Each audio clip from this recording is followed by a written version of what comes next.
मी आज Rubik cube सोडवण्याची पहिली पायरी दाखवणार आहे. हे सोडवण्यासाठी मी कोणतंही अल्गोरिदम किंवा कोणतंही सूत्र वापरलेलं नाही आहे. फक्त वरच्या थराची, वरच्या बाजूची रचना आपल्याला डेझी फुलाप्रमाणे किंवा गुलबहार फुलाप्रमाणे करायची आहे, ज्यात पिवळा रंगामध्ये आणि चारी बाजूला सफेद रंग असेल.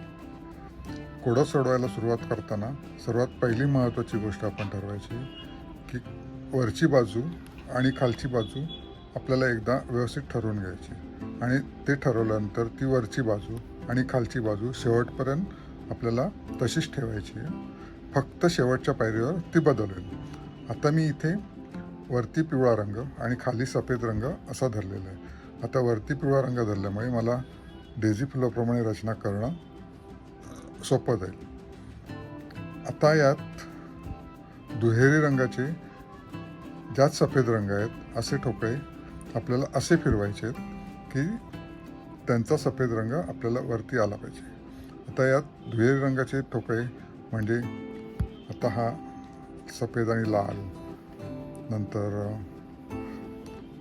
हा हिरवा आणि सफेद, त्याच्यानंतर इथे निळा आणि सफेद, आणि एक इथे आहे नारिंगी आणि सफेद. तर हे सगळ्यातले सगळे सफेद रंग आपल्याला वरती आणायचे.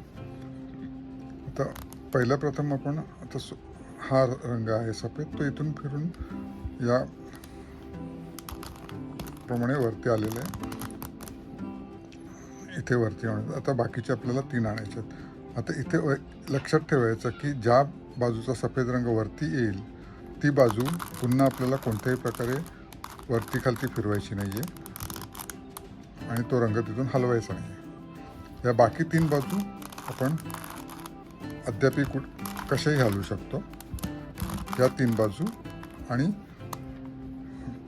खालचे 2 थर आपण गोलगोल फिरू शकतो.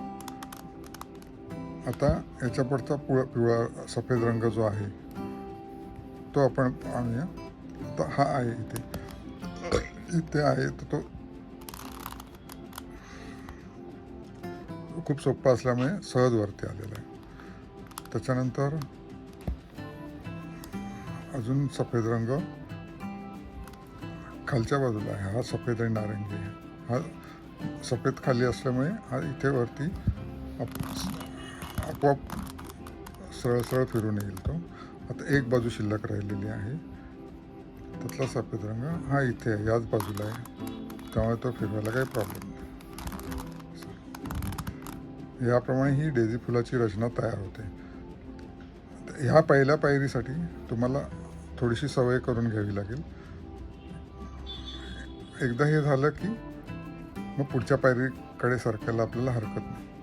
पुढच्या पायरीतला धडा आपण पुढच्या वेळेस घेऊ.